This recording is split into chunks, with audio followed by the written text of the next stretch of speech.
Welcome back, everybody, to the No Neutral Zone podcast. I am Jayden West alongside Brandon Ortiz. Quick intro because we got to make way for some great conversation, some great weekend in sports. We're a day late, but that's okay, because guess what? Well, actually, no. Here, we'll get. How are you today, Brandon? I'm trying to jump the gun here. Oh, you're good. I know you're excited about the first topic we're gonna talk about. No, I've been good. Had a productive day. Took an exam. Got a 90 on that exam. So that was pretty fire. Other than that though, I've been good. What about you? Um, Finished all my classwork yesterday. My remaining classwork, I should say. Tuesday. What did I do Tuesday? It doesn't matter. What did I do Monday? It doesn't really matter Monday. What matters is Sunday. Well, Monday I know what we did because it happened Sunday. Yeah. Carson Hocevar finally got his first win at Talladega. And then Yeah. Monday, I recalled what happened. Brandon bought me Chili's. Yes, I did. Man of my word. I took my man out here to Pause. Chili's. Pause. Pause. No, chill. Don't say it like that. Do not say it like that.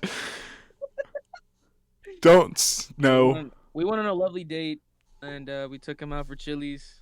Um, just me and him. Definitely wasn't like a group of us. I It was guess, just me and bro. him. Let me give you the full story. It was all a group of us.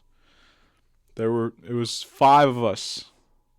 We got Chili's, and then he just so happened to cover for me because that was his word. There was no candlelit table. There was nothing of the such. I ran up the tab with a Forgot what he Presidente wants you to believe. margarita. And then we played Catan, which Brandon actually won by. Oh yeah, we did. I won't tell him. I won't tell the circumstances on how he won or what he did to win, but just Two say it wins makes under you my think name less now. of the man a little bit. Rock. But that is not what we're here to talk about. I'm here to take a little moral victory lap on Carson Hocevar. Thank you, thank you, thank you. Cheers and applause rain as Carson Hocevar gets his first win. Talladega. I don't care if half the field wrecked. I don't care if the race was boring. I don't care about any of that because I screamed and ran around the house and had some beverages, and I was super hype because I've Yeah. watched this guy pretty much grow up in the sport. And, seeing the mass amount of fans flock to Carson Hocevar over these past couple months really makes me feel good because I'm like, come on, We've dude. been here. We've been here. We've been here. Who was buying his merch? Who was watching every Sunday? We've been here. Who was watching the truck race? Oh, we've been here. Okay? Okay. You know, not everyone can, be me. Okay? Yeah. Not everyone can, hop on the train before it really takes off. You know what I'm saying? Right. And that's okay. That's okay. Like, we're happy to have you guys here. We're happy to have new fans in the Carson Hocevar community, if you will. But just know that you're price gouging every piece of merchandise that I want. You're price gouging his die casts. You're price gouging his hats and shirts. Not the shirts as much, but the hats, they sell out. If you go to Spire Motorsports shop, it's all Daniel Suarez and Mike McDowell hats. No, I want the 77. I don't want the 7. I don't want the 71. I want the 77 hats. Yeah, for Um, sure. Is it like do they gotta check in with you whenever they want to become host of our fans? yeah, actually, I think that's ideal because Okay. I am the biggest Hocevar fan. Um, actually, shout out Carson Hocevar for liking my TikTok I made. Shout out him. Um, That's fire. I didn't even know he did that. oh yeah, he did. The video I made the Monday after the race. Let me pull up Yeah. the. I definitely screenshotted it and sent it to people because I was super hype. I wasn't one of those. That's My cool though. bad. Shout out. That's tough. Shout out. That is actually fire. Didn't get the repost, but he usually reposts like edits and whatnot, not just like a random video. But Hey, a like is a like yeah, though. it's a like, I mean, like's a if like. And then I DM'd yeah. that to Carson Hocevar Enjoyer on Instagram. Yeah. And yeah, he just said W. And we were talking about diecasts a little bit. And speaking of diecasts, I'm just gonna yap. I pre-ordered the diecast for the race win on Lionel Racing. I probably won't see that until I'm 30 years old because it takes forever. I also pre-ordered the small versions of the minor car, the 77 minor, and the 2026 Ziegler Auto Group yellow and black basic colorway. So that means at the end of the day, I'll have this one, which I put this normal little Delaware Life one in this Lionel box because I wanted to have the Dente out and about. I'll have the Makes 124 of the Intimidante race win. I'm assuming it'll have confetti and whatnot on it. That's pretty sick. Like just like this Ryan Blaney one. I'm not sure if you're tapped into the world of diecasts. It's a crazy economy, but I don't know if you even see the confetti. There you go. I But might need a cop one. Yeah, we'll have to go to. We should go to like Target or Walmart. Go hunt for some. I even said today, I'm like in my head, I was like, man, maybe I should get like a Denny Hamlin one, just because he's such a figurehead of the sport. I might as well, even if I don't really like him. I was gonna say, you want to get a Denny Hamlin one? I think he has some cool schemes, like that scheme he ran at Dega, the King's Hawaiian. Yeah, I mean, I'm thinking more about like the individual himself, but his paint, like his car schemes are. I mean, they're pretty sick. I have this Chase Elliott one that I think is pretty sick, but I can't. I want to pre-order the new Amazon Prime one that's coming out, the one that he raced at Dega. That's just a diecast. But yeah, Carson Hocevar first win. That's all that matters. So happy. And honestly, don't call me crazy. I think he can go back to back. Because my oh my. I have him as a sleeper pick. Texas is a great track for the guy. He got his first pole, his only pole, here last year. And some bad luck, whatever, got in some dirty air, wrecked himself maybe. Finished 24th. Finished top 10 in 2024, which is cool. Here's some lore, though. All right. Carson Hocevar's first Truck Series win. Yeah. Was here. So that's pretty sick. Okay. He also is running the truck race, I think, too. Really? Yes, because he's running in the black Dente, but in the truck form. So that's pretty sick. If they put that for pre-order, oh my goodness gracious. I really want a truck diecast. And I really want Tony Bridinger's. She's sick. She has a sick scheme. Yeah? Yeah, I wish they released the Canes one, but I think it's just like the Sunoco. She had a Canes truck that was pretty sick, dude. I'm gonna need to see that. But yeah, what do you got for Texas? Sorry, I got distracted. I'm looking up Tony Bridinger. I mean, not in a weird way. Looking up Tony Bridinger cars, not in a weird way. Miss Tony Bridinger, I promise you. I wasn't. I'm looking up her diecast. Yeah, no, I'm glad you're making sure that it's not weird or anything. It's just $11.75 on eBay.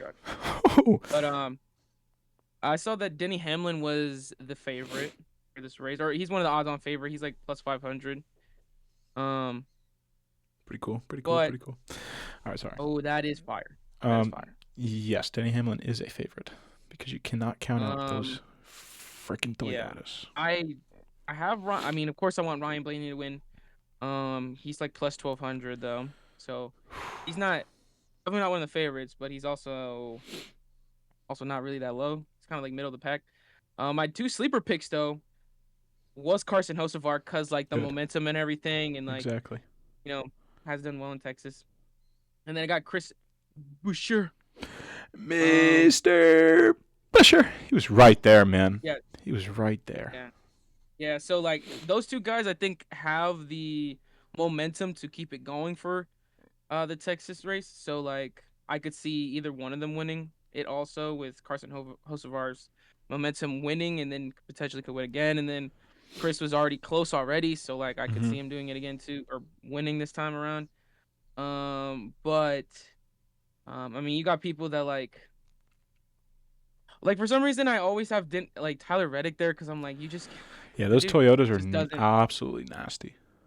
Yeah, so like it's just kind of hard not to have him there because like I'll see his name and I'm like, oh, you're not one of the favorites, but you really sometimes aren't either, and you still win. So like he's there regardless. But he isn't the top two sleeper picks I have, but um, yeah, I wouldn't be. I like I said, the top three, of course, Ryan Blaney I would want to win. I think Hocevar could be a winner, and then I think Chris Boucher could also win it. So and like I think Chris Boucher was it like plus 1400, 1600, and then Yeah, Hocevar was like plus 1400. Carson. Yeah, Yes. Carson Hocevar being plus 1400. Sorry, is a awesome thing because it feels like every race he was sitting there at plus 2500, plus 2500, and Yeah. really the first win's the hardest to get. Mhm. And now there's no pressure on the guy to get his first win. So yes, I think there is a great shot that he wins this race. And I could see Carson's momentum pushing him more, getting more points now. Because what now? I think he's like He's top 10 in eighth in points now. points. Yeah. So like this could be a turning point for Carson. I could see him really start being up there in the rankings, like Mm-hmm. point wise, like from this point on. Um, just because like I think getting that first win definitely shoots his confidence up more, and then For like sure. really shows that like He's here. playoff ready and everything like that. So like Mm-hmm. um and if he gets a win two in a row here, I It's mean, big. He'll jump in those points. yeah, he'll be up there. And He'll be up there for he was sure. on the Dale Jr. download. Love listening to Dale Jr. download. First off, awesome Hmm. stuff. Um, and he said that like their goal is to finish top 12 in points. I think literally that's it. Really? That's it. That's their goal for Spire and for him to finish top 12 in points. And he was like, if it's top 10, that's even better. But you never know. Texas is a great track for him. And then you go to Watkins Glen the week after, and it's like, oh, okay, road course, whatever. Shane Van Gisbergen should win that, hopefully, maybe, unless Tyler Reddick wins another road course, which would be crazy. And then you have Dover, which monster mile. It's not a mile and a Carson Hocevar and Spire really kind of shine on the mile and a half and super speedways and whatnot. So Dover, like a short track, is not his forte, unless we're talking Bristol. Mm. Bristol's not too bad. And then again, Charlotte Motor Speedway, not bad. But then May 31st, when we get to Nashville, I think that's another one he can win because he was already second in Nashville before. I believe it was second. He was riding that gold Ziggler scheme. That was pretty sick. And that was kind of last year. That was kind of Carson Hocevar's coming out party. Like I was like, Mm. dang, this guy is good. And the hype just grew from there. He was getting talked about and all that. And oh, sorry, I was on the NASCAR app. In-season challenge also starts June 28th.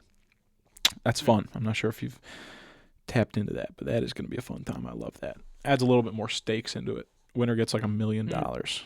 Pretty sick. Oh, I'm gonna have to tap in. I forgot who the winner was last year. Was it? I don't know if it was Ty Gibbs or not. Oh. Winner last year. Ty Gibbs. Shout out Ty Gibbs. First, see, he Okay. won the in-season challenge before even winning a race. How about that? Okay. So it was Ty versus Ty. He beat out Ty Dillon, so that's pretty sick. But yeah. Mm. Anyways, we'll get back to this when Carson Hocevar wins his second race in a row. Mm. I'm actually putting no more bets on Carson Hocevar wins. So that was the last one, only one. Honestly, it's the first time I haven't bet on Carson Hocevar to win a race. Like I didn't bet on anyone, and he won. Wow, that was. So maybe if I just don't bet on him, he wins. Like Carson, Mm. I'm losing money because I believe in you, and I love your racing so much that I'm willing to just not even. Well, I'm actually probably saving money because there will be plenty of lost bets in there, and putting at least like a 20 ball on that Talladega win would have been freaking sick. What's the payout if he That'd have been wins sick. this weekend? Let's find out. NASCAR. Yeah, maybe NASCAR try it Cup out. Series. Don't put money on Hocevar. $17.50 No, on like Hard Rock. His odds are different. 20 ball on that pays $3.70.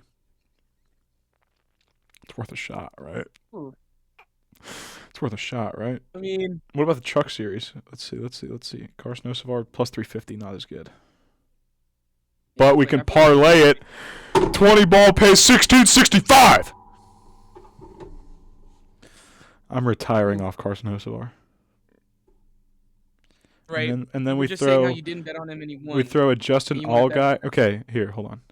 Actually, let me change this around. Truck Series winner Kyle Busch. That's fair. That's when he can win races. Cup Okay. Series winner Carson Hocevar. O'Reilly Series Justin Allgaier. Plus 45,000. 20 ball pays $9,000. Ooh, oh my God. 5 ball pays $2,000. Dude, $1 pays 457 doubloons. Imagine the Sounds sweat pretty though if good. Allgaier and Kyle Busch both win. You would be, bro. Dude, You'd I'd be cash out hard early. I watching. don't know if I could do that. Like if I How much would put, the cash out be? I mean, if both of them win, bro, the cash out would be in the hundreds for sure. Maybe even has to be, dude. 10 ball pays $4,000. I have to close this app out, dude. This is how they get you. Yeah, that's gonna make you want to spend bread, bro. Yeah, let's move off of NASCAR. But It sounds Carson almost Hocevar's my intriguing to favorite. me. Shoot, I I might know, try to right? go on my phone and do it. Um, Another thing I actually haven't bet on at all. Fun fact. Wait. No. Wait. I don't know if I used a underdog. I think gave me a free play, so I might have just lied straight to your face. Um. Oh yes. No. Never mind. I won $4 off a free play, off underdog, Ooh, for the NHL I love it. playoffs. Mmm. Okay. The Avalanche now have an opponent. Yeah. The Stars just got bounced by the Minnesota Wild. Out of here. Out of here, Stars. At it. I can't stand Yeah. the Stars. Stars out. Bitter rivals. And I have Mm. PTSD every time I see the Stars. And then the Canes are They playing the beat the Flyers. So we only know Avalanche. 2 first-round matchups, which is pretty sick. Yeah. Avalanche and Wild and Hurricanes and Flyers. So both Right? of those, yeah. I think, I hope the Avs beat the Wild, but, dude, I don't know. This playoff team since 2022 hasn't been ideal. But Mm. goalie play hasn't been ideal. But, play in general has not been ideal.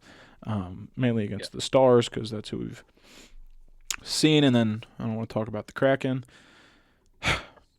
Anyways, I just kind of wrote down thoughts on each series. I actually wrote the Vegas series last. I don't know if you want to start with that. You can talk about your new favorite team if you'd like. Oh yeah, my newfound hockey team Yeah, had go ahead. Why don't you biggest spit here. some hockey bars about the Golden Knights?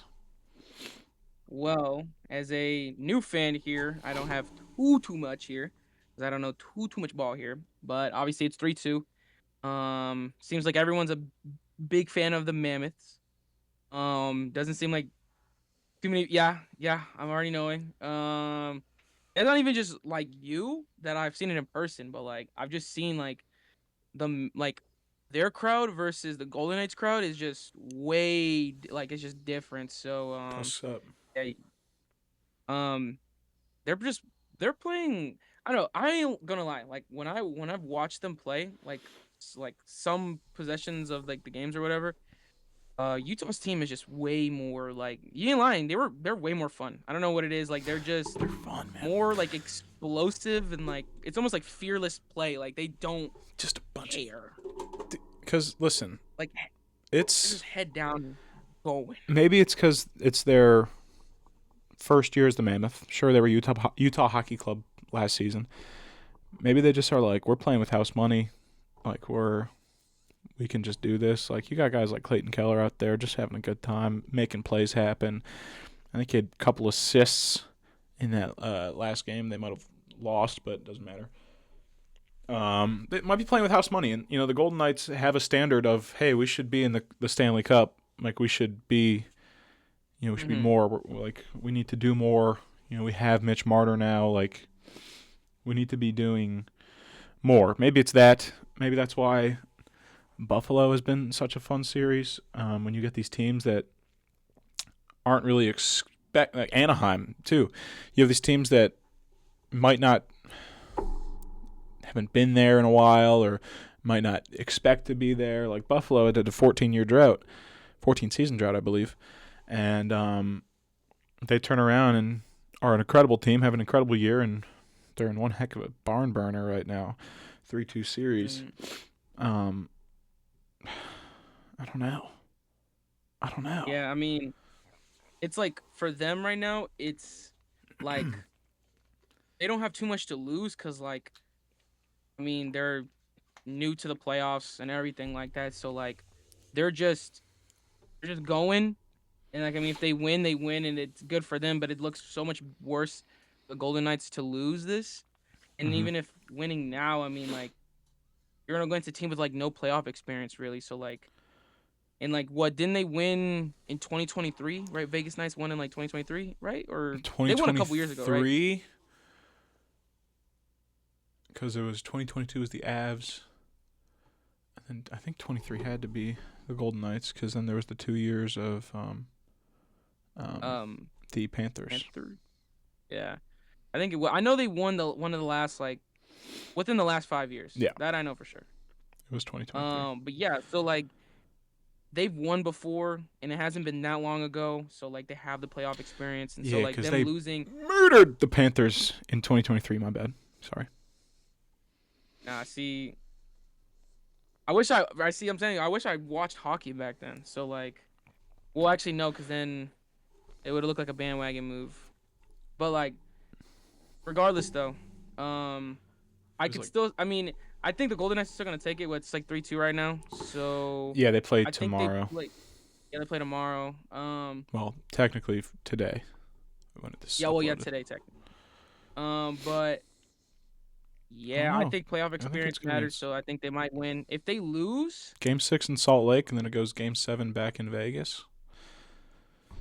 I won't lie though. I don't know if they lose in Salt Lake. My thing is like if they lose tomorrow, I could see Utah winning in Game 7.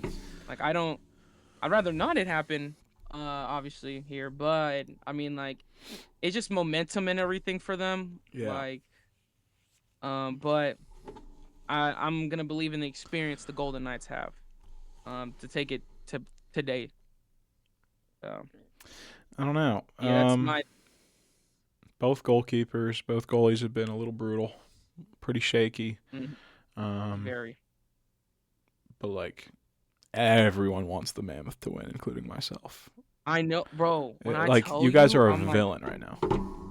No, actually though, and that's what I tell you. Like when I see the crowds, like Utah's crowd goes crazy. Yeah. And also, that might be just a different, because like teams in Vegas and Miami and LA they draw crowds. I'm sure the Golden Knights are probably the most lively fan base in Vegas. They're definitely more lively than the Raiders. But when you have a team in a city like that, that's not even trying to be rage bait. A lot of the personnel that go to these games, like in Miami or Vegas or in LA, they're there for like business, or they don't really know what they're doing. Like they don't know the sport, they don't know the team. Like they're there as a night out in LA or a night out in Miami. And that's how they market these games to people sometimes. Like the Miami Heat will sit there and be like, hey, you got to think of this as a night out in Miami. You're going to get dressed up all nice. You're not even going to be wearing a BAM jersey. You're going to be wearing a suit and business partners and whatnot. So, but then you go to Salt Lake City, just a bunch of Mormons, just rowdy. Just ready to. Oh, frick you, man. Yeah. Yeah. Can't even drink alcohol over there. Well, I'm sure people in Utah do, but like I think Mormons they're just rowdy sober. They're sitting there drinking like dirty sodas and whatnot. But yeah, that should be fun. If Mammoth wins this series, I'm gonna root for them till they lose. Okay, so no love for the Avs. It could be the next. Could be the next round. Bet, bet, bet. Because like, who do they play the next round? It would be between the Oilers or the Ducks. So maybe not super ideal. But I'm gonna root for them. Interesting. See how far they go because they are entertaining. So Bet. Yeah. Shout out Dorofeev with the hat trick in Game 5, though, so that's pretty sick. Sent it to OT, kind of saved you guys a little bit. Yeah. And now, before that, he had like 2 goals in 13 playoff games. Now he has 5, which is pretty sick. But yeah. Second OT, shorthanded goal for the Knights. Wins the game, whatnot, and on to that. Let's see. Stars Wild, that just ended. Kind of felt like that was going to happen. The Stars could not score on anything but the power play. It seemed like full strength. It was brutal for the Stars trying to score. You got to feel good if you're the Avs. You don't have to see Beetlejuice anymore. But both teams are going to be scary. It's a matchup for sure. I mean, yeah. When you have a gentleman like that Hughes boy out there, that Hughes boy, one of the best defensemen in the league. I don't know. Physical team, physical series. Avs dismantle the Kings. Not much to talk about. Sweet. Bring out the brooms. Those boys knew what they were getting into. It was hydrogen bomb versus coughing baby all the dang day long. Physical series, though. And sick when the fan was... Wedgwood made a save on a penalty shot, and they were banging the glass, and it shattered. So that's pretty sick. Ooh. Shattered all over the coach. Not over Betsy, though. Whoever, I forgot the Kings coach. Buffalo, easily the best atmosphere in the playoffs. Team's so good, no shot they lose to the Bruins. But there's some momentum. Yeah. Pasternak OT goal, pretty nasty. Canes Senators, another sweep. No need to talk about that. Ducks. Shout out, you've mentioned the Ducks. They're playing the Oilers, down 3-2. But if the Edmonton Oilers, fresh off back-to-back Stanley Cup appearances, lose to the Ducks, some conversations will be had about the Ducks mainly. I think the Oilers will be fine. Ducks are proving themselves a little bit. It's a young squad, man. It's a young squad. You got Leo Carlson and Cutter Gauthier. Both born in 2004, by the way. Let that sink in. Of course. Let that sink in. I'm here doing a podcast. They're out there in the playoffs. Exactly. And they are both studs. Cutter Gauthier is the man. He actually refused to get drafted to the Flyers, and he made him trade him. And the Flyers just got absolutely screwed because they had no leverage, and they just took like a box of scraps for Cutter Gauthier. Yes. What else? That's Canadiens Lightning, best series. Just heart attack after heart attack, OT after OT. 3 of 5 games have ended in OT. Canadiens are back home tomorrow. Looking to close off the series, but you never know with this one. And let's see, I think a lot of close series. I'm not gonna lie. Yeah. Outside of the Avs series with the Kings, the Senators series, and the Canes, and then the Flyers Pittsburgh series was never really that close. But other than that, it's been pretty good. We got a handful of 3-2s around the league, so that's pretty sick. Yeah. And if you want, we can go to a playoffs you might be happier to talk about. Literally, I have... Oh, the NBA playoffs? Yeah, my notes for this is 0 to none. Freehanding this. You're just off the dome here. Well, for the NBA playoffs. Just let it rip. I think okay, I mean, that's fair. I wrote some stuff down, but a lot of Take the wheel. A lot of it is off. Okay. Right. Okay. In the East, right? Magic versus Pistons. Genuinely, out the Magic, we're gonna take this easily because it was 3-1 at one point. It's 3-2, so it's not a huge difference because the Pistons did take this last one. Yeah. But I mean, so many things, right, with the Pistons, right? If they lose this, even if they like let's say it goes to Game 7 and they still end up losing, this is one of the fakest one seeds I've seen since the Hawks back in like what 2014 or whatever when they were one seed and lost to Braun. But they went to at least the conference finals. This is a Pistons one seed that is losing within the first seed, and then you could try to argue the Bucks at one point when they lost to the Heat to the eighth, whatever. But I wouldn't even consider that anyway, because like the Pistons are just playing bad, and this like a lot of it Hmm. shows the fact that they didn't make any crazy moves in the in the middle of the season. Like they didn't go crazy in the trades. Because like I think a big issue of theirs was not having a second ball handler, and it's really showing now because Cade Cunningham has so much of a huge usage rate that I'm not saying that he can't handle it, but he's still a young guy and he's still trying to learn and everything like that. And those turnovers, some of them are just genuinely just him being overwhelmed and just Hmm. ends up just like throwing it away pretty much. And that's just because like he has to have the ball in his hands like majority of the time because like no one on that team can genuinely set up a shot. Like though I'll see Tobias Harris try to set up something, but then like if he gets like a body in front of him and he can't get his shot off or whatever, he'll just look to give it back to Cade. And like Jenkins, I thought would have been good. Um, playmaking wise, he's not. So that sucked. But the biggest thing I have right now with the Pistons and like it's been a big talk too is Jalen Duren being one of the biggest playoff droppers ever.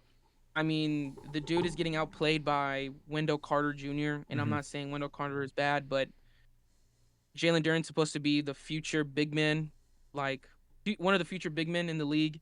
Like he showed it this last year.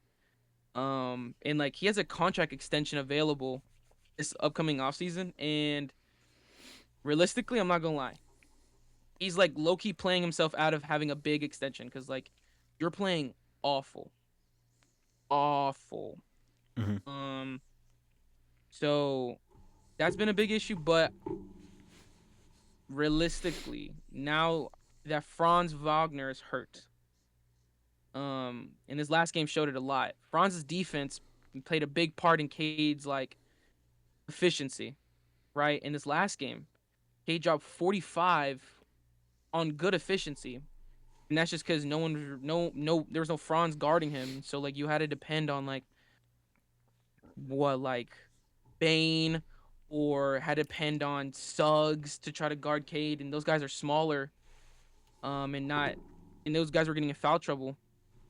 Um, so if Franz stays hurt, I don't know his availability. Hmm. But if he stays hurt, the Pistons could come back and win. But They're getting bounced next round. I don't know. It's what's up? They're getting bounced next round if they come back and win. Yeah, I mean, dude, I'm not gonna lie. Like, it's rough for the Pistons Even because, if like, yeah, Cavs or realistically, Raptors, they're getting bounced. oh yeah, yeah, yeah.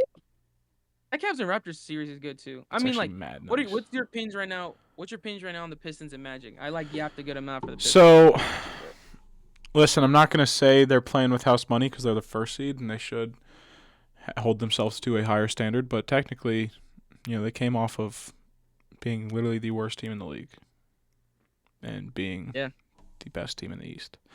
Granted, there's a lot of other outside factors that might for be sure. swaying that. Like if the Celtics were full strength, maybe they would be the one seed.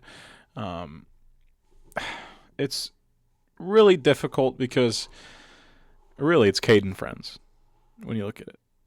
And this should show, hey, we're a competent team, we can make it, but we need to surround Cade with more talent. And I know that there was a report that they are already looking into the offseason and seeing who they can add. And I think one of the people on this was like Laurie Markkinen or something like that. Yeah, Trey Murphy, maybe, I think they said. Um, yeah, I've heard about stuff like I that. mean, you got to add heads where you can. Um, don't know who Yeah, I you just add think really. yeah they just need somebody else because like when Cade is dropping 45 or And like you're 30 losing. plus points, And like your next highest scorer is Tobias Harris, who's like barely above 20. Yeah. I mean, like that's an issue. Like Jalen Duren's supposed, like I said, I'm like really disappointed in Jalen Duren because he's going out real sad. Because like you're getting outplayed by Wendell. You have Angel Reese reposting anytime Wendell is like out here, like doing you dirty in the post or whatever, out Hmm. rebounding you. Like I even saw something that she reposted like I forgot his name, but that one Orlando player dunked on him. I was like, yo, Wow. you're getting petty out here. And you're going out sad. Um, Also, I yes, know we've had conversations about Paolo, but boy, did he have himself a game. Granted, in a another bro. loss, but he dropped I 45. know he had a 40, like he had a 45 plus, he had a 45. 45 point game too. So Yeah. like all those showing up, The talent's there, and dude. I know Paolo. There's that Paolo inside of him. That could just, dude. Like, come on, like I know, and genuinely, since then, there've been instances now that he's proved me wrong, man. Mm-hmm. where he has showed up, and like I'm happy for that because like I said, I like Paulo, but it's just like there's a lot of times before this where like he was just not playing well, but like this game Like, if he you look at played really well. what was it? It was game Um, 4, I believe, where they had what this won. last game? No, game 5 was where they lost and he had 45, and then the game before that, it's a very balanced kind of offense here, where like you have Mm-hmm. Paolo with 18, Franz with 19, Desmond Bain with 22. Like, it's a little more balanced than the Pistons there, and maybe you Yeah, it's see like a winning formula. yeah. No, I mean, I think it's weird because both these teams are like defensive centric. Hmm. So like they're really good defensive teams. So like that's why you see like their points don't even like reach that high compared to like other teams. Because it's such a defensive oriented matchups. Like Isaiah Stewart, I think the game before when they lost, Isaiah Stewart had like 8 blocks, like off the bench 8 blocks. So like it's just defensive oriented for sure. Hmm. I mean, I don't know. The Pistons, realistically, right now, they got two hopes. Like, you gotta hope, no offense, Franz stays hurt because he was like locked, like making Cade be inefficient. And with this, the one game Franz is not there, and Cade puts up 45 on efficient scoring, you want to keep that going. So like, Franz not Hmm. being there benefits the Pistons, and then that also takes away scoring for the Magic. With a lack of scoring for the Magic too, because like it's if you take away Franz, it's now just Paulo and Desmond Bain. So like that takes away some points. If Um, it went to 7, you'd and then you got imagine Paolo would. I mean, you would imagine Franz would be like, "Oh, okay, I'm going." I'm not sure the I don't extent of his injury. I don't I thought it was something with his calf, right? Or am I wrong? I honestly don't remember. Also, Um, the Nuggets are losing at the end of the third quarter. By the way, they're down 8. yes, no, I saw that They're down 8. like before, like we started it, like they were at halftime or something. They were down or like close to halftime. It was like down by 6. And then I mean, the Ducks are up 3-1 on the Edmonton Oilers in the second period. Just a little score update. yeah, But third quarter just ended yeah, 82-74. down That's what was 8. up. If they lose this series, Bro, I'm not gonna lie. Jokic conversations. come on. Well, Jokic conversations will have to be made. I'm not gonna Not lie. necessarily. I mean, yes, but no at the same time, because listen, you pee the bed a couple, maybe once, twice, 3 times. You pee the Bro, bed for a playoff series, and dude, like, this guy has to put on a Superman cape every dang time. Like, I know he no, I was the mean reason they like, lost that game earlier in the series, but like, come on, like, you got this guy has to bail you out every dang time. Like, he can't. but you're also playing a Timberwolves team with no Anthony It Edwards. just Two says games in some a things row, and about you're the not. rest of your team too, though. That's true. No, the Nuggets, if they had won the finals, right? Like if they had won the final, like well, it's not out of the picture right now. I'm not, but like if they were to win the finals, they'd be the worst defensive rating Yeah. team to ever win a finals. Like because I think it like history shows like you have to have a top 10 offense and defense, and I'm pretty sure the Nuggets have like they're like out of the top 15. They're just not a good defensive team. Listen, Jokic is still which like shows. the best player in the planet. Like that man is nuts. Yeah. Yeah. I mean, we'll talk more for sure if about they the lose Nuggets the series. soon. Oh, for sure. I mean, dude, the Nuggets lose this series. My thoughts on how the Nuggets are built right now have to be discussed because like you need a lot more than for Jokic and stuff. Mm-hmm. Because like Jokic not being able to play defense is a huge issue. Yeah. But enough with the Magic and Pistons because like we talked about it for a good while. Celtics and 76ers, 3-3. It's a really good We're about series. to get a game 7, dude. That's crazy. Dude, I'm about to low-key, like I was telling you before the pod, I might take the 76ers in game 7. Like, momentum going in, like, and like, recently, like, the last, like, few games, Tyrese Maxey's so nasty. Brown and Tatum have had, like, serious struggles with their efficiency. Like, you see, like, the box score where they got, like, 20-plus points, and they both are sharing 20-plus points. Mm-hmm. But when you look at how much they're missing, like, it's bad. Like, it's, like, 20-plus points on, like, nearly 20 shots. Like, it's bad. Yeah. And overall, the team of the Celtics, they can't shoot right now. Like they lost today simply off the fact that the 76ers are making more threes than they were. And on obviously more efficiently. But like it's a really good series, which is crazy because I genuinely thought the Celtics were going to blow by the 76ers. Maybe at 5 games. I was thinking, I was like, 5-game series. 76ers Pleasantly take surprised. 1. I'm pleasantly surprised because, I mean, I love Tyrese Maxey. So, like, this would be cool to see him get by the Celtics. I mean, do I think... And it's crazy because, like, right now that the Knicks have beat the Hawks, right? I mean, right, because wouldn't it be the Knicks versus whoever it's between the Celtics and... I believe right? Or am I so. wrong on that? Because the Cavs, Toronto goes to Magic Pistons and... Yeah. So, between the Celtics and 76ers, they go against the Knicks the next round, and I think that'd be a way more fun series if it's the 76ers versus Knicks. I think that's way more even. Or, well, sounds more even. Because, like, I feel like... I don't know. I just don't want to see the Celtics actually far. Now I'm just hating at this rate, because... I don't want to see the 76ers. I don't want to see the Celtics go far. The but Celtics I do think lineup, it'd be a fun series. It's like really... It's kind of... Ugh. Your Celtics lineup, was it Payne Pritchard, right? Dude, well, the starters for today, obviously JT, and then it was Sam Hauser, Nehemias Queta, Derek White, and then Jaylen Brown.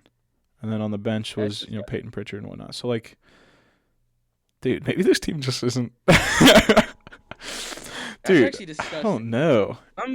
I forgot that. You know what's crazy? Vooch is on that team. Yeah, and like 2 points on 14 minutes. Yeah, so. But then you look at playoff P. Joel Embiid, Kelly Oubre, Tyrese Maxey, and VJ Edgecombe. That's like a very solid starting 5, especially with Tyrese Maxey. Tyrese Maxey's the man, dude. I love Tyrese Maxey, man. That is a 29, 31, 22, 25, 30 in this series so far. Nutty. Yeah, no, he's hooping out of his mind. And then VJ Edgecombe had that crazy game. Yeah, VJ is like playing like solid ball too. Like points wise, he ain't going like too crazy on like some of the games, but like he's doing everything else, playing defense, hustling, getting rebounds, which is crazy. I mean, he gets up there for boards. Oh my god! Like I seen a clip where he got up there for one board. No, it's a good series though. Like I'm definitely gonna catch Game 7. I don't know what day it is.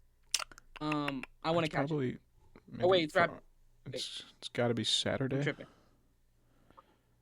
Yeah, I want to catch it so bad because I know it's gonna be good. Yeah, that would be absolutely nasty. Saturday. And honestly, the 76ers could do it. Yeah. And then we'll see if Cleveland can take it tomorrow, and maybe we'll have a... Yeah. I don't know. It's... Dude, yeah. Nasty. But Celtics 76ers, good series. Game 7's gonna be fun. It'd be crazy if it went to overtime. Oh, love it. I love game 7s. Game 7s are like my favorite thing in the world. Um, but that's that one. Cavs versus Raptors. Good series. Just it's it's not the most fun series because of scoring. It's like if Just you appreciate interesting. defense, you'll like the series because like these guys are. You would think the Cavs are like a high scoring offense. Realistically, You would they're think. not that.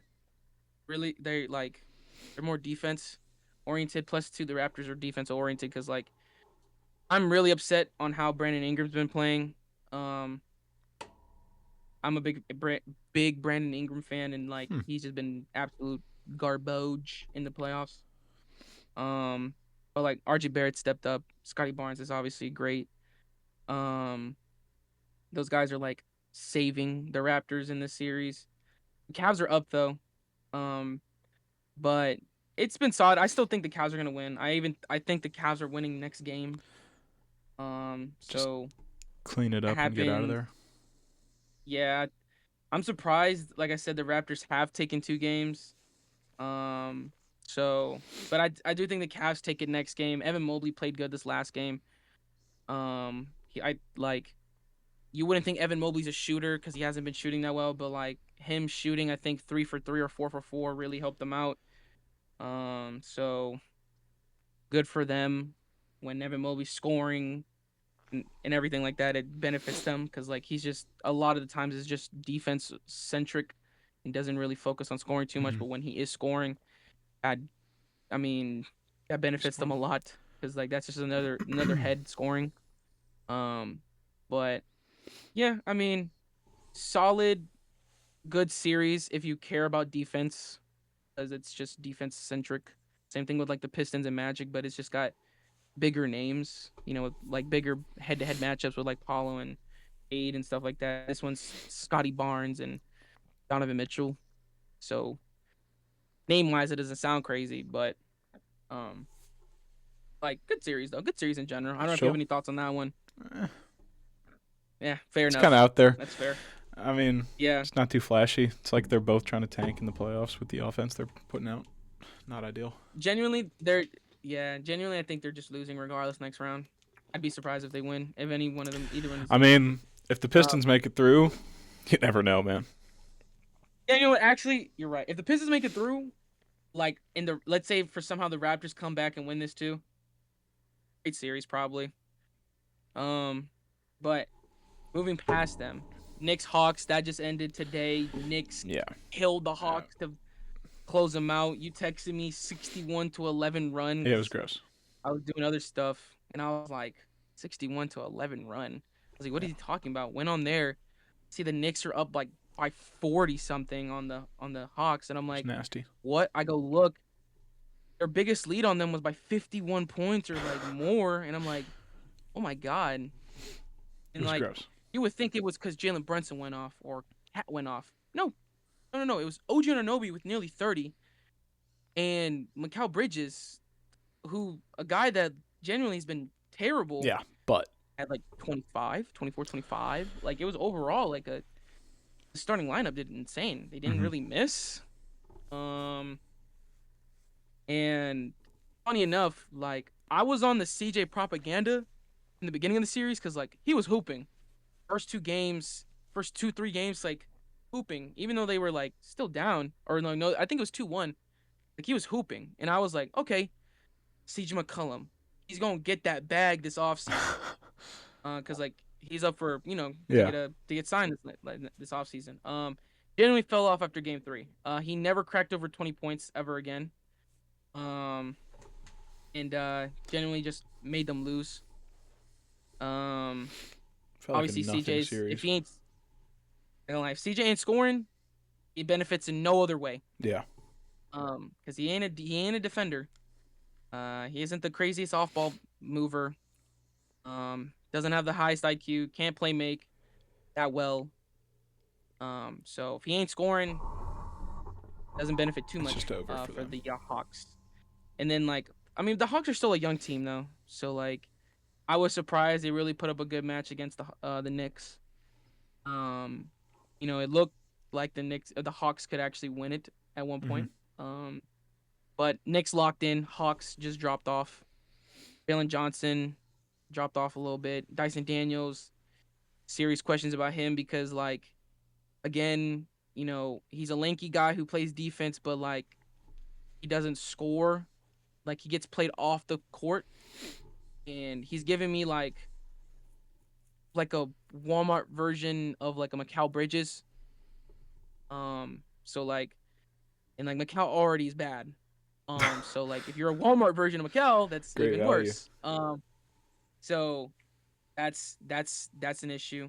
But I mean he's a young guy though, so like he develops a slight bag or just develop scoring in his system, that'd be beneficial. They're young though, so like it ain't a big issue. Like shout out them for being a 6 seed. Shout out them for putting a good fight against the Knicks. I ain't like Hawks fans shouldn't be upset. Because like you guys realistically pretty sure like people had y'all losing like 4-1, 4-0 probably. Um 4-2 is good. So Hmm. Knicks should be worried though, because like you let a Hawks team like at one point have the number on y'all. So um we'll see how far they go the next round, whether it be the 76ers or Celtics. Weirdly enough, I think whoever wins between the Celtics and 76ers, I think will beat the Knicks in the next round. That's fair. 'Cause I just like them a little bit more than the Knicks. Um, but we'll see though. Any thoughts on them? Dude, no. I only care Fair. about one series in this playoffs. I'm not gonna hold you. There's only one series I actually like care about in this playoffs. I wonder. Because Well, let's it's go to the not it's West. not Spurs. It's not the No, I know what Spurs you who want to do. just eliminated the Blazers, which Yeah, we all we saw don't even that really gotta coming. talk about the Thunder and the Suns and the Spurs and the Well, Trailblazers Thunder and because Suns, like I think we've already skipped like multiple times. yeah, 4-0 easy sweep. And then No 4-1, no talk gentleman about sweep, them. gentleman sweep.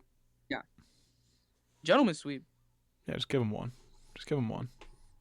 Okay.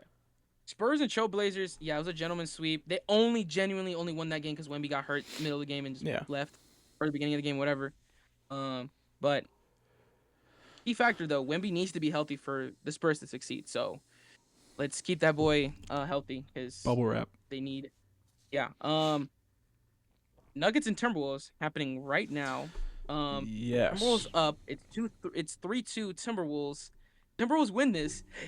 They do move on, Up and by 4. boy oh 7 minutes I to play. mean, yeah, it's.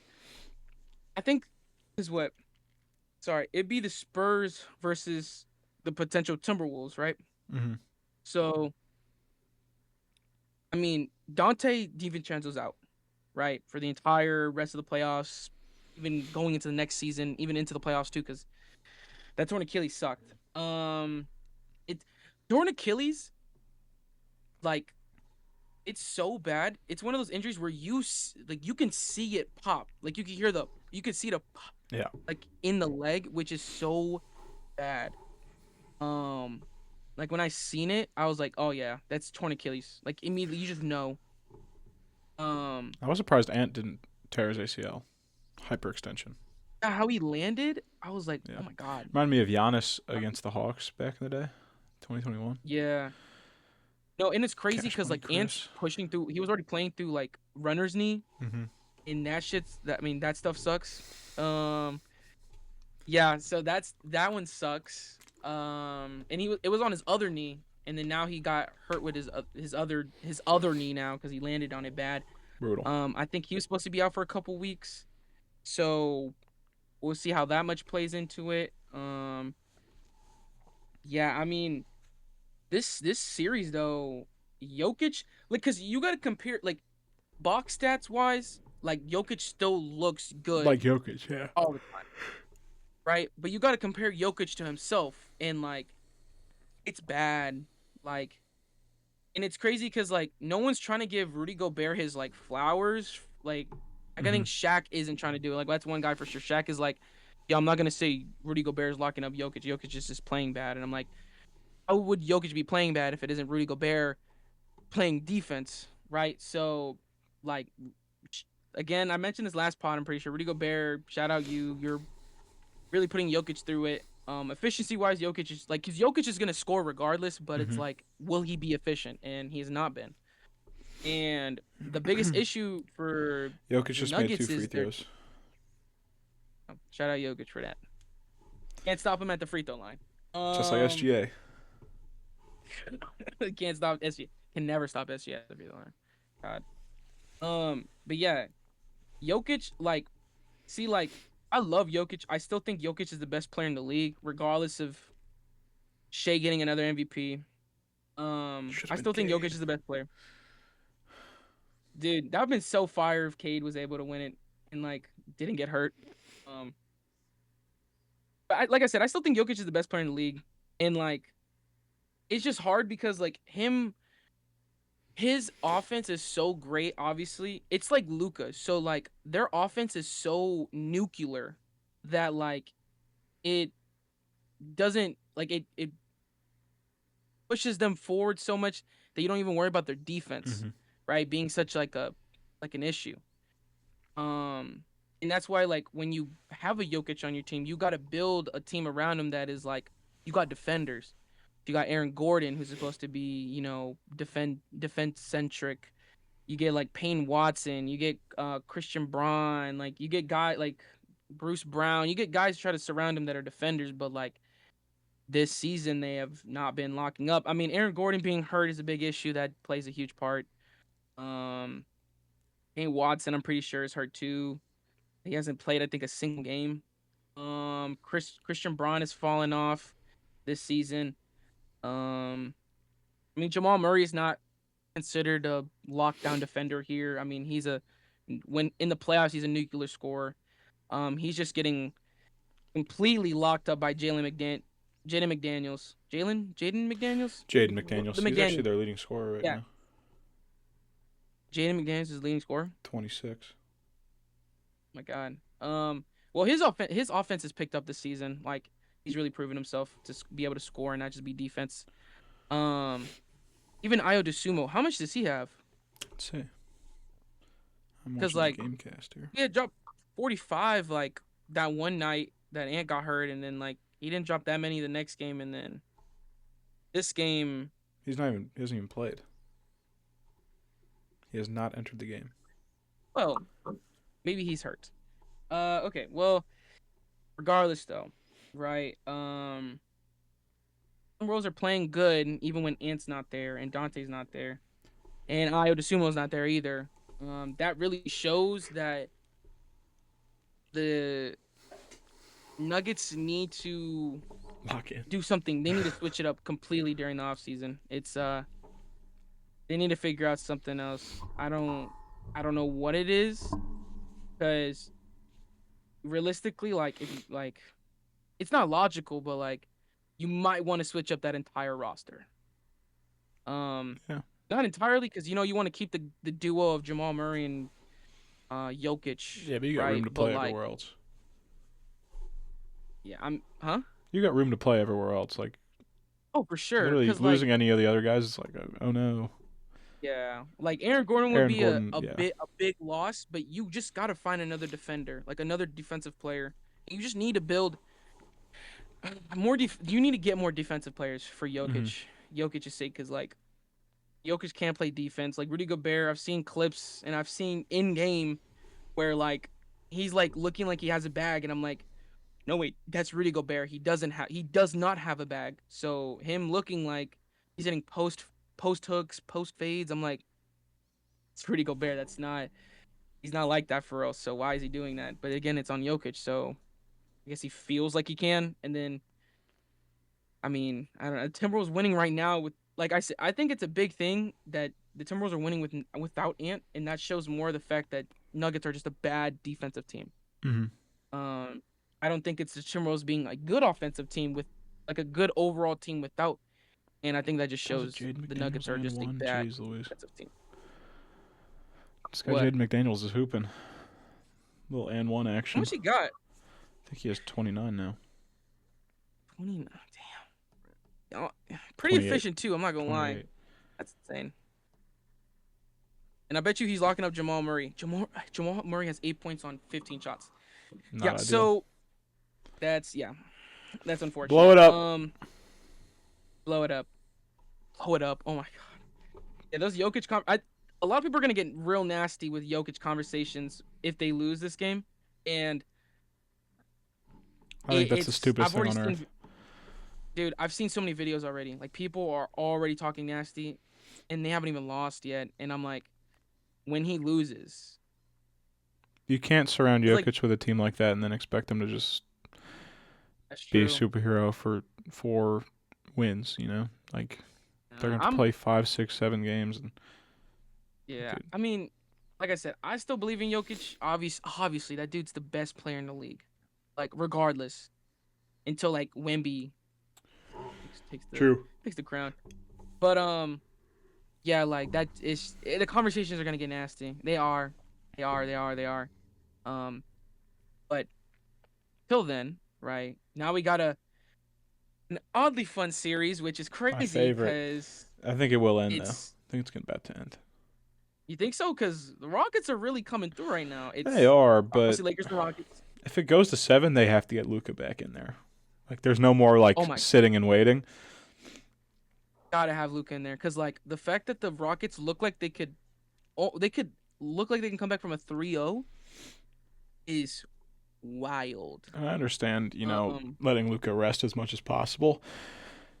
But man, if you don't win Game 6, dude, Luka, please play. That offense would go nasty. You guys would steamroll the Rockets, and you could just move on to the next round. Genuinely, I thought with Austin Reeves coming back, that was a lock win. It's not even like Austin Reeves has himself a good game too. Well, the Lakers not winning. Good as relative. I don't know. And there's no KD, which is even crazy. Yeah. I don't even think he's playing Game 6.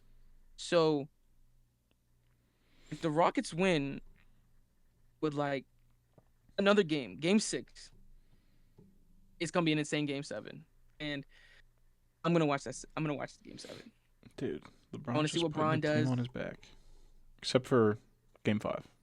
No, it was Game 4. My bad. Game 4. When he had like 10. It's crazy because like I've never seen a team depend more on like genuine chaos and like fast break plays more than the Rockets.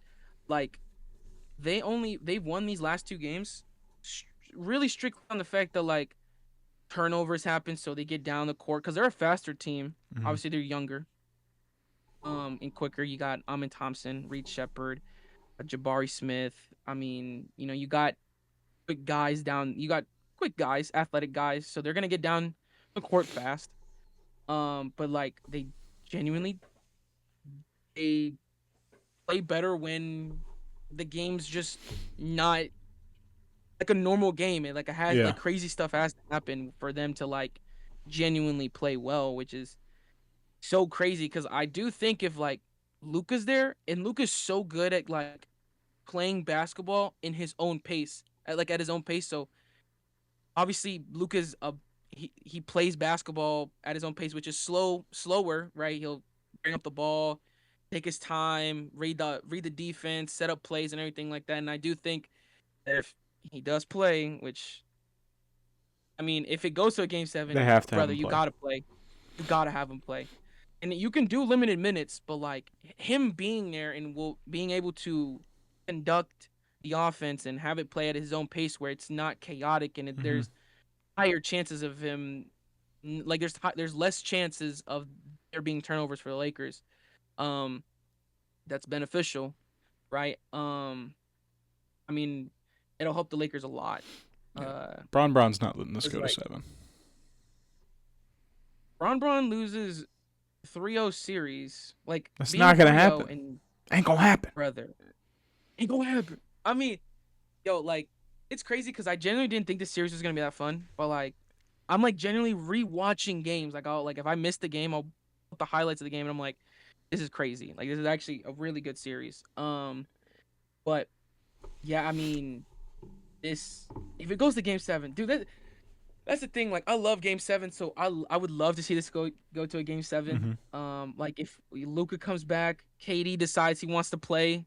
Oh my God, that would be so fun.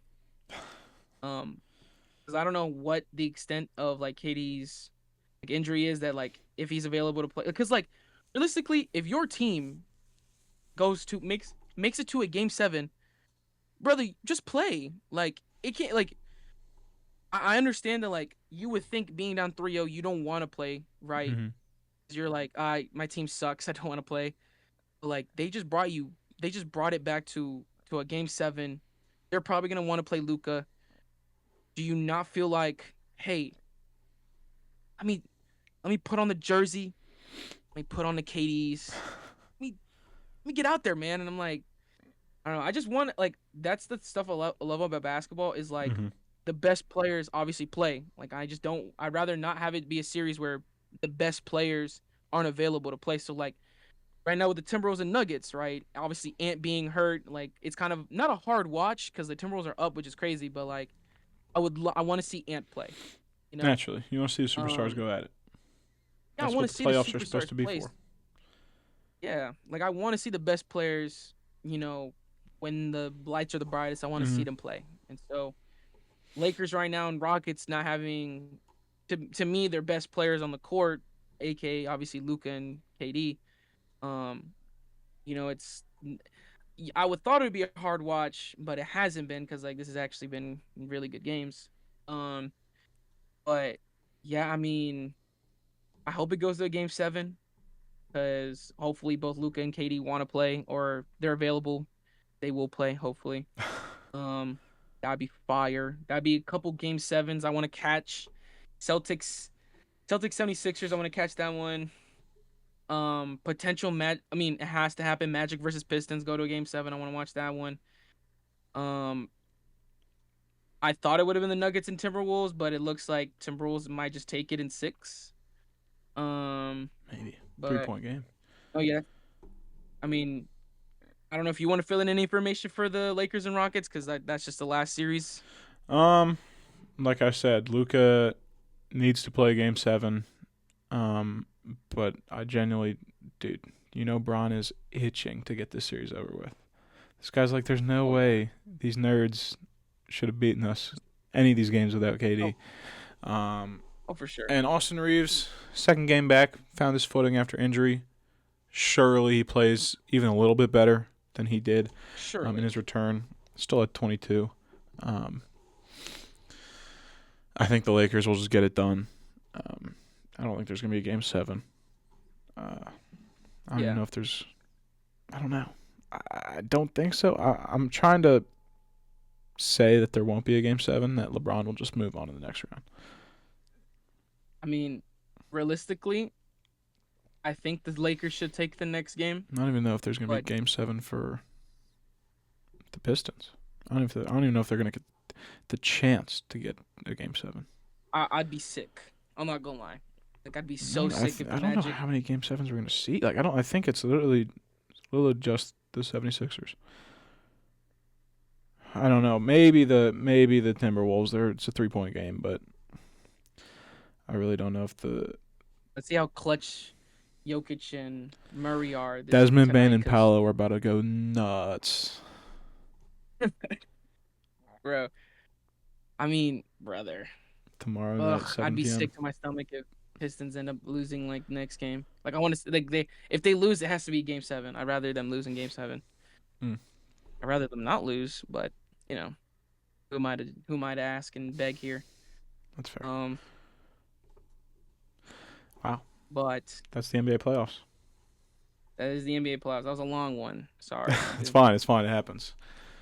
It's just this. NBA has been almost unwatchable over in recent history. Yeah. Um, not on dissing or anything, but just genuinely has been poor hoops, dude. In my humble For opinion, it's sure. been poor hoops. College basketball. I'm starting to understand the old heads that are like college basketball is so much better. Oh no, for sure. College basketball is just way more fun. It's also one game. It's like one game. This True, matters. true, true, true, true, true. And March then like Madness is just obviously so good.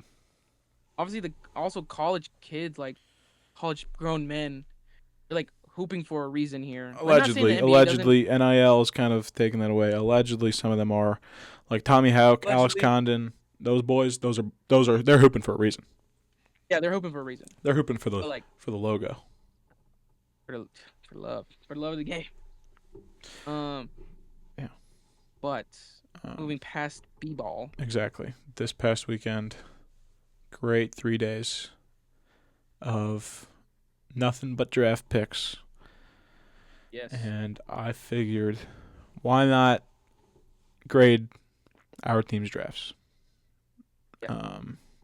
You obviously, I think you guys might have had more picks than us, because you Yeah, had a we first round had pick. first You had round. I think you had. Did you have a pick in every round?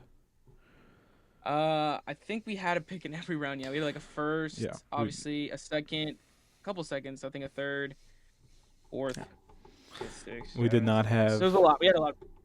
We did not have a first. We traded out of the second, and Mm. we had a fourth, two fourths. We had a fifth, and we traded up in the fifth round actually. And we had 3 7th round picks. So yeah, and we had Mr. Irrelevant. Pretty sick draft. I'm actually very happy with our draft. But since yours is going to be longer, why don't you just grade your draft? Who are your favorite picks? Obviously, besides Fernando Mendoza, we know that one's going to be your favorite pick. Yes, yes, yes, yes. Quick one, Mendoza, A+ on that pick. Obviously, gonna be a franchise quarterback. So Heisman winner, good pick, regardless, right? Pick at was it round two? I think it was like in the 30s. I think 38. We picked up Tayden Stukes, Arizona cornerback. I graded like an A-. He's a super athletic guy. I think he had I remember reading it was like a 4.3 like speed, like 4.3. That was like his 40 Mm-hmm. 40 yard dash, I think. Um, can play. He's a 6+ year. He has a great story. Like he's one. Like I don't know if you heard about it, but like he was a walk on in Arizona, and then like became like the captain there for Arizona. I mean, he's a 6+ year senior, so I'd hope at that point you would become the captain. But cornerback help though we need it because like we don't have the best corners here. I like Eric Stokes though, so that's one guy. We But don't our other have the corner, best. You don't have like any. okay. Well, Eric Stokes, let's not hate And then on you him too drafted hard. the He was guy where pretty good. he fell so far out of the first round because his leg just might not even be attached to his body anymore. Yeah. So speaking of him, Jermod Jamal McCoy, McCoy. right? Let's just jump to him, right? Good pick. Supposed to be right pre just knee falling off the bone, supposedly. Was a first round talent. Could potentially have been a top 10. 2024 Pre tape. Jermod McCoy, best corner in the draft. Yeah, that's what I'm saying. So like, it's not a bad pick as long as his knee genuinely isn't that bad. Yeah. So like, because you pick up a top 10 player. Oh, Hold on, I'm at one sorry. point a top 10 There's an absolute bomb. weapon. Never mind. I think this is Oh, this has to be fake. what is it? Okay, never mind. I got sent bro. I genuinely Okay. got sent. I don't have Okay. notifications on for this freaking page. Like this NFL drop Oh, page. you got. Oh, Dude, I that don't have sucks. notifications on for it. And the only notifications I have on Twitter are like Ian Rappaport, Adam Schefter. So all I read is Mike Vrabel is planning to like retire, and I'm like, what the heck? And then I click on it, and Oh it my says god. he I didn't see the full tweet, and it says he plans to join J.P. Morgan's finance team. So I just got sent live Bad on stuff. stream. Shout out. All right, my bad. That Keep going. But yeah. So huge upside if he's healthy. I mean, first round talent, top 10 at one point. So and Mm-hmm. like was one of the better corners at when he was healthy. So it's high odds. Like I give it an A for that pick. I mean, other guys too that were like pretty decent. We picked up a defensive end from Auburn. He used to play basketball. But he didn't look bad. Based off what I've read. Good fit next to Max Crosby because we traded away Tyree Wilson. Thank Um, goodness. What a bust. thank God he sucked. He was What a genuinely bust. went to the Saints. Yeah, he went to the Saints. Yeah. Yeah. So I had some depth, to the rotation and stuff like that. Picked up an offensive tackle from Texas A&M. Big guy. Just another guy that helps protect Mendoza. Mm-hmm. Because we need that for sure. Both of them I gave like a B plus or whatever. Um, Jermon McCoy I gave an A because like high, you know, high upside. Then we picked up like a running back, from Arkansas. Picked up another two DBs, one from Arizona, one from UCal, more secondary depth or whatever. Picked up a wide receiver late, which I Mm-hmm. wasn't a fan of because I think I'll get into that. But like Malik Benson from Oregon, speedy guy. Then we picked up last pick was like a defensive tackle, add some more defensive line help. Yeah. I If that. grade the overall draft for the Raiders. I think was one of the better ones. I think an A minus. Just cause like I mean, a lot of reports they say they like ranged it from A minus to A. Obviously you get your QB for the future. You pick up a lot. You get a bunch of picks that Alleged like QB of the future. stop QB of the future. Allegedly. Okay, let's not do that. Right. I already got my Mendoza jersey. Oh, yes, I bought my Mendoza jersey. I forgot. I don't even think I mentioned it in the pod, but I did buy my Mendoza jersey. So that will show up and that will be hung up somewhere. But yeah, so QB of the future, you get a bunch of picks that balance, like just help out with balance out the roster with like more secondary help, pass rushing help, O line help, because God, do we need that? Um, my only issue is like I wish we prioritized wide receiver a little bit more. I mean, it's kind of hard to prioritize it when you need help in every other aspect. Fernando's thrown in So, nobodies, dude. dude, genuinely, it's Trey Tuck and I forgot his name. Was it Jalen Naylor, Yep, whatever? Jalen Naylor. Yeah. So yeah, those are my wide receivers. So yeah, so that sucks. But like I said, I wish we prioritize wide receiver a little bit more. But again, you help in other aspects with the offensive line and D line, even though I still don't think they're dominant. They're not dominant, right? But like they're probably average to good. Offensive D line, O line, D line. I wish they were. Obviously, one of the sides was dominant. They're just pretty average at best. But overall though, I give it an A minus though. Like I Mm-hmm. think the boys did good. I think Spytech did wonderful. Picking in everything. So that's my overall grade. I give them an A minus. I think they were one of the better drafts classes or whatever. That's fair. I'm fairly thrilled. I'm very pleased with the draft. I'm not going to say it's an A or A minus or A plus or anything. I'm very thrilled with the pickups. When you look at a team that doesn't have as many holes as the Raiders, you're looking for a lot of depth. You're looking for, people just slide in here, slide in there, whatever. So like we don't have a first round pick, but I literally just think of that as saying, oh, at pick 30, we drafted Jalen Waddle. Boom. All right, bet. First pick, not a bust, banger, sick. Second round, we're supposed to have one. Traded back, picked up Tyler Onyedem, D tackle out of A&M, and granted, pick when it happened on a commercial break. They didn't even announce the guy. I sat there, I was like, who is this guy? I don't know anything about him. Who is this nobody? What did we just do? Actually, pretty solid player at A&M. Good.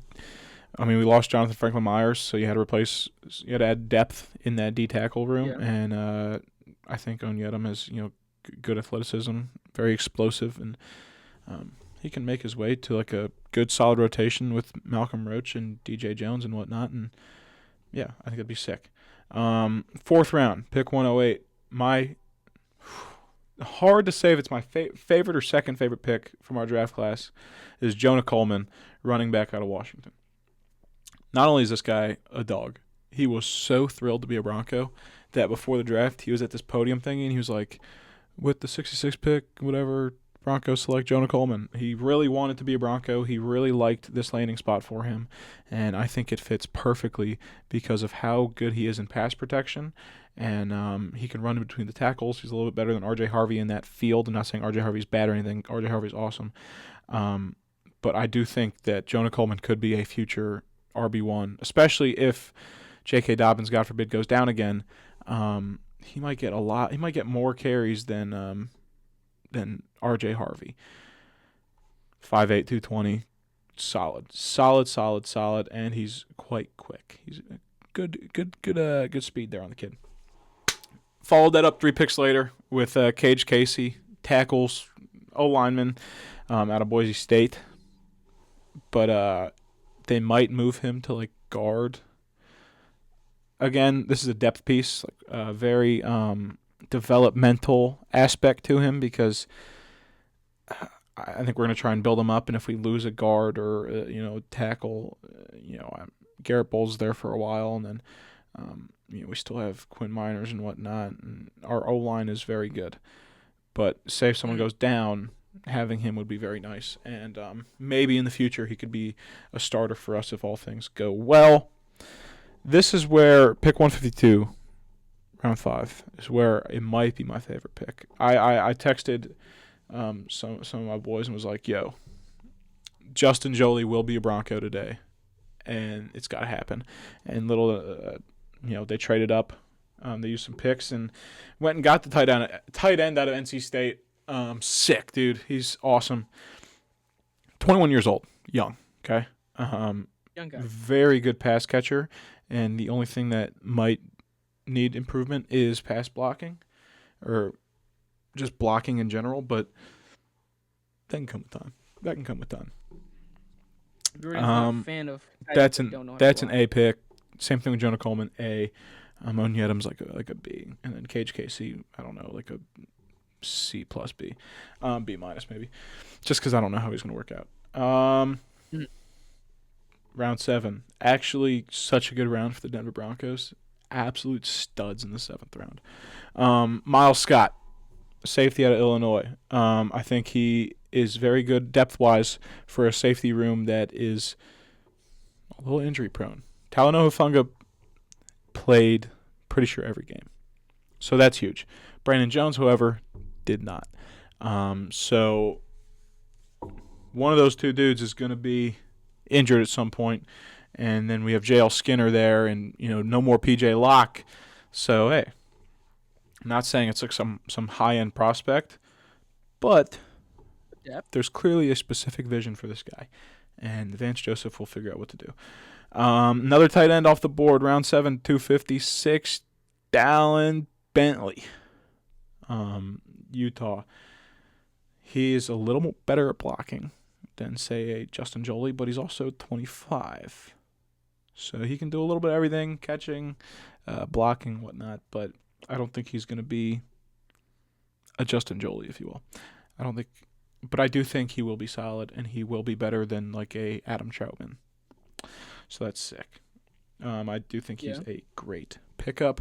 And then not my favorite pick, I keep saying that. Favorite pick of the 7th round, I should say. Honestly, he's up there for favorite picks more that I watch him. Mr. Irrelevant, okay? Mr. Irrelevant.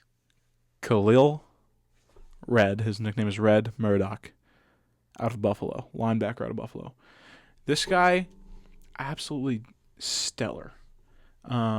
He fell. He's a better prospect than Mr. Irrelevant, okay? You know what I'm saying? Well, I have it here like, what's his face? Matt Miller, ESPN. He had a mock or whatever, or a just piece where Murdoch was 167th on his like big board of draft prospects. Then he ended up going 257. So that's like a 90-point swing value. And it's such a good depth piece. Let me pull up his like awards here and whatnot. So he was all first team, all MAC first team. Just won't even load. 2-time Mac all first team. He had 17 career forced fumbles, and I think he set a record for most forced fumbles in a season with like 7. This guy's an absolute dog. Also, another late round steal from Buffalo at the linebacker position, also named Khalil Mack. So we might have just gotten the next Khalil Mack, and yeah, his name is Red Murdoch. Yeah. Hopefully you don't pull a Raiders move. No, because we're just better. So yeah, he NCAA all-time leader in career forced fumbles. Okay, that's fire. And he played college football for the Buffalo Bills, technically, because it is the Buffaloes. It's not even technical. That's just their name. That's just there. Sick. Absolutely sick. I'm giving this draft like a B+. Just fill in the holes, Fill in the holes, and then people are freaking out about Bo Nix's leg. Dude, absolutely It looks crazy. ugly, I'm not going to lie. Oh, guess what? It's post-surgery. No, I know, but like... Dude, the fact that people, they expect this guy's leg to magically just be incredible. Bro, he had another surgery. No, yeah. I'm not going to lie, like, I seen it, and I was like, wow. I was like, I know what, like, because I've had surgery on my leg, and I've seen what my leg looked like post-surgery, so, like, I understand it. You got to let that thing heal and let the swellness go down and all that. But brother, oh my God. It'll be good, though. It looked ugly. And also, none of the reports are coming out and being like, oh, there's worry. It's all, oh, this procedure went down, and it was good. It was normal. And, oh, he'll be back. You won't see him much during, like, OTAs and mini camp or whatever, but you'll see him during training camp. Because, like, why even have him out there too early when you could just wait? And he knows the playbook. He knows what's going to go down.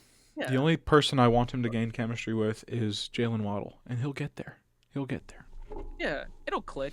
I think Bo Nix is a good enough quarterback to where, like, he'll stop. It'll click eventually. Jaylen Waddle's also a great receiver, so like. Aww.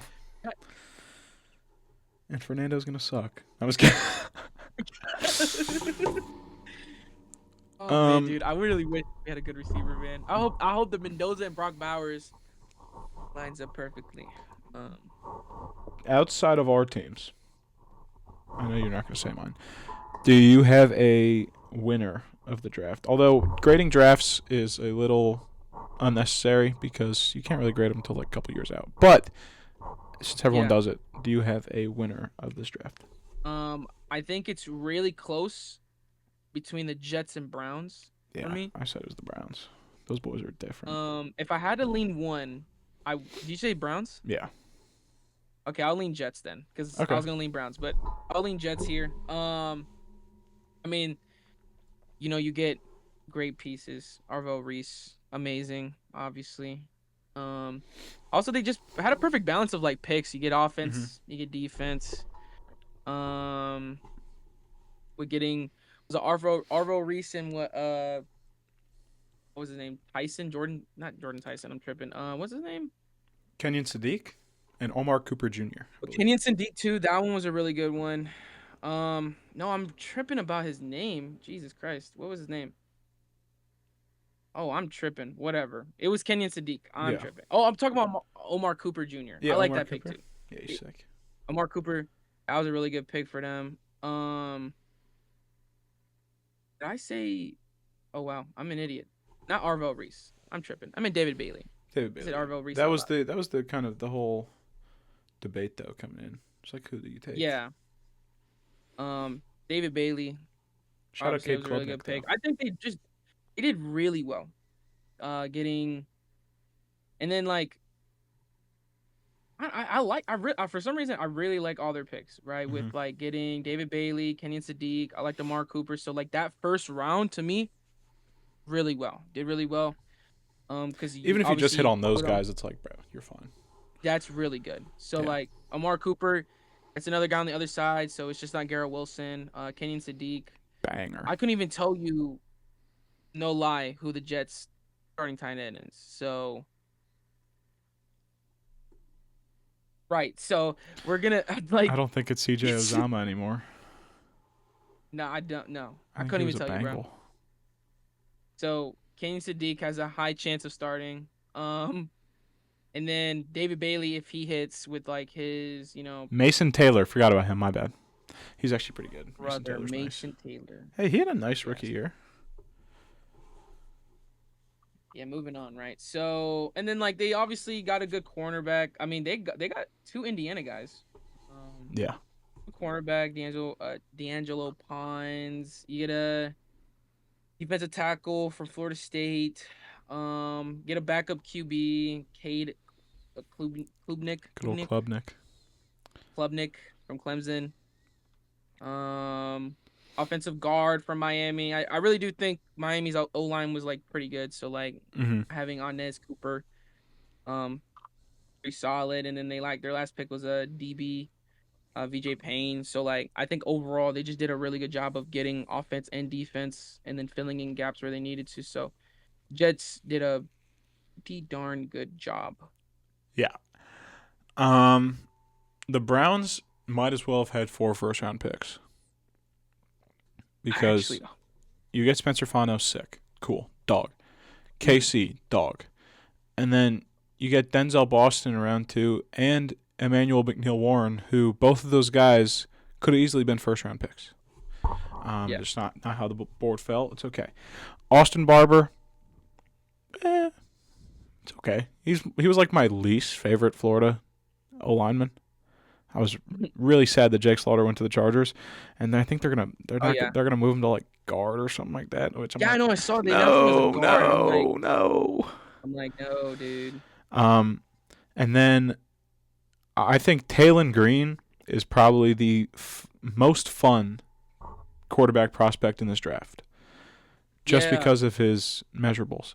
So listen, you have like Deshaun Watson, Dylan Gabriel, Shador Sanders. Dude, what's the harm in taking Taylon Green and being like, yo, maybe he can be something developmental? He's just a fun little prospect. Um, that's true. you drafted Justin Jefferson. Dude, Justin I remember seeing Jefferson the is a Brown. dude. I remember seeing the clip where they got like they announced it. They were like, oh, they just picked up Justin Jefferson, and the like Cleveland Brown fan. He's like, what? Yeah, Linebacker linebacker, from Bama. Alabama. I don't know. I just their first 4 picks really do it for me. Yeah, Um, their first 4 picks move the needle. and then even Justin Jefferson is a good pick, because he fell quite a ways. Um, that's the thing with this draft. Like there was a lot of good players that went much later than they should have. Yeah, yeah. Um, This job was crazy because mhm. like just a lot of picks.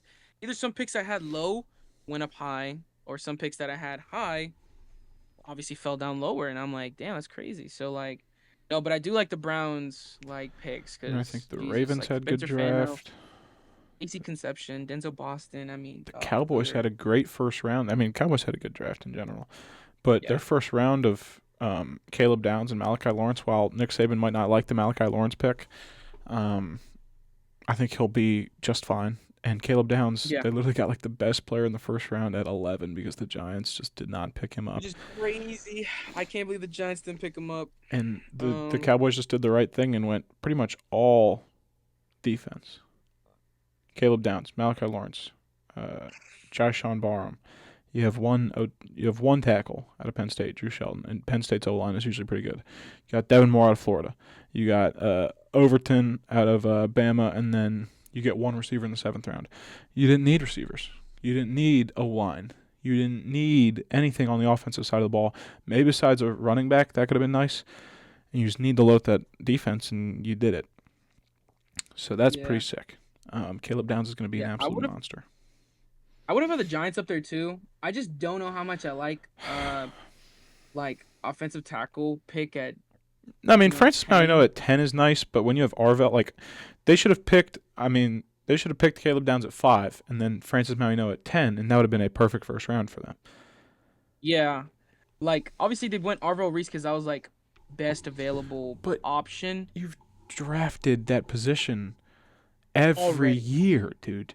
Abdul Yeah, so Carter, it's like, Kayvon Thibodeau. Like, you're drafting these positions when your yeah, so like it secondary just doesn't. sucks.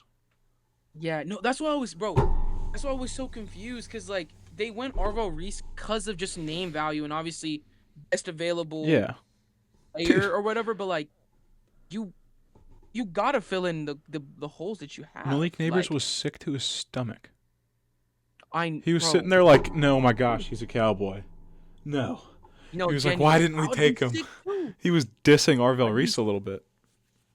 dude, I'd be sick too. Yeah, I mean, to Great be team fair chem. though, like Arvo Reese is great, so it's not like no diss to him. It just doesn't fit well with the Mm-hmm. Giants. And then last time, right? Obviously, they picked like an offensive tackle, um, like Evan Neal. Evan McNeil. So like, and like Francis will be solid. That man's gonna be nice. Francis will be good. I think Francis will be good. So like, I don't see him having that same path, but like But at the jeez, same dude, time, Arvell Reese is just not the move. just yeah, I don't Arvo. Yeah, no, I I do think like the Colton because Hood like pick. I think that's a good pick. yeah, I think so too. I like the Malachi Fields pick too. So like, That's not bad either. yeah, so like I said, I would have had the Giants higher, but I just think the Arvo Reese pick bad. I think Francis, I'm just hesitant on the offensive tackle pick because like I get it because they need offensive tackle help, but like they should have picked Caleb Downs. So I think the um, Bucks had themselves a nice draft too. yeah, I Ruben think Ruben Bain, Bain's gonna be Keontae great. Scott, just in general, sick. Ted Hurst is a demon too. Um, yeah, a lot of good draft. Yeah, Like this was just a good draft class. The Houston Texans went nuts. Rutledge out of Georgia Tech just loves playing ball. Just mm-hmm. he'd do it for free. Caden McDonald, literally one of the best D lines in the league, and the only weak spot was in the middle of the line. And you get Caden McDonald, who could have been a first round pick, obviously falls out of the first round by like 4 picks. So, Yeah. Yeah, they went nuts. Jeez Louise. I didn't. I think I think a the lot of Cardinals were a little teams. mid. I think a good amount of teams picked really well. Mm-hmm. There's just Um, so many like starters in this draft. yeah, I Not know there's a lot of good stars, players. but yeah. Sick. And I do think a lot of these players are gonna pan out pretty well. So like Just none of the Raiders this could probably. right. So we're just hating so hard. That's crazy. Oh, it's Malik cool though. Benson's When Mendoza wins a chip before like Bo Nix does, let me know how that yo, goes. bro. What's crazy is that we're winning the chip this year. So if Mendoza doesn't do it this year, then uh-oh. I highly doubt. Bo Nix's ankle's gonna hold up. So Now that is crazy work. Anyways, that will do it. That's the note we're gonna end off. That's the note we are ending off. yeah. Because Raiders look at Raiders fans wishing for injury pretty much. Really, no, it's not injury, bro. It's not wishing for injury. I'm just saying, like, we've seen his ankle. Everyone has seen his ankle, so it just, Yep. And most people you can't would read hope at a it gets 6th grade level. So look at that. Look at the common sense in this world.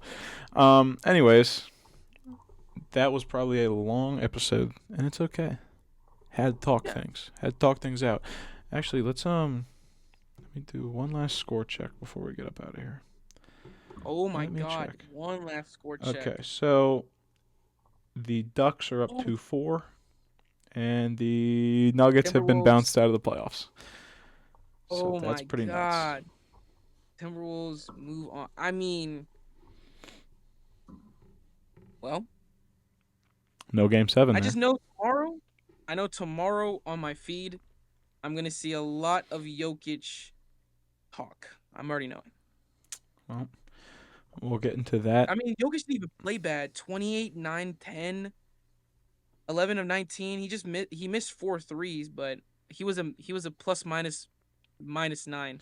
Dude, Led the nobody team on in this points, team rebounds, was and assists. That's cool.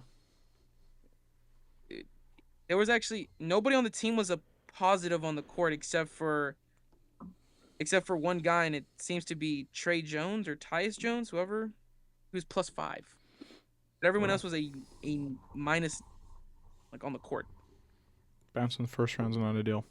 But Yikes. we will get into that and more next week, as we will see the new matchups for the NBA playoffs and the new matchups for the NHL playoffs, and So excited. probably zero football news. But we'll be coming off a second Carson Hocevar win. And yeah. Another Ryan Blaney win. That's crazy because Carson Hocevar and Ryan Blaney are tied in wins this season. Maybe not all time. Maybe he has a championship. Not all Maybe time. Carson Hocevar does not. Thanks That's for cool the though. chilies. Like I'm rooting for Carson Hocevar. He was one of my dark horse picks. So. Yep, and he's not rooting for Ryan Blaney. Look at that. Anyways, we'll see you guys next week. Oh, hit my thing. Have a good one.